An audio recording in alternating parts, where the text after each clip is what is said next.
হোলীৰ অসমবাসী আৰু বিটিআৰবাসী ৰাইজলৈ শুভেচ্ছা জ্ঞাপন কৰিছোঁ।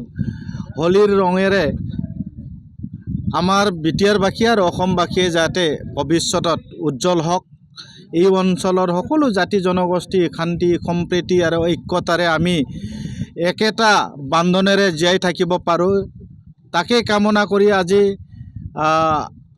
UPPL দলৰ হৈ আমি মাজবাট সমষ্টিৰ অন্তৰ্গত বিভিন্ন অঞ্চলত হোলীৰ যাত্ৰা আৰু বিভিন্ন মন্দিৰত আমি সেৱা ল'বলৈ আৰম্ভ কৰিছোঁ আৰু সেৱা লৈ হোলীৰ ৰাইজৰ শুভেচ্ছা জ্ঞাপন কৰিছোঁ। সঁচাকৈ আজিৰ এই পবিত্ৰ দিনটোত যাতে আহি থকা দিন সকলো আমি মিলিজুলি থাকিব পৰা এটা পৰিৱেশ আমি পাবলৈ সক্ষম হওঁ।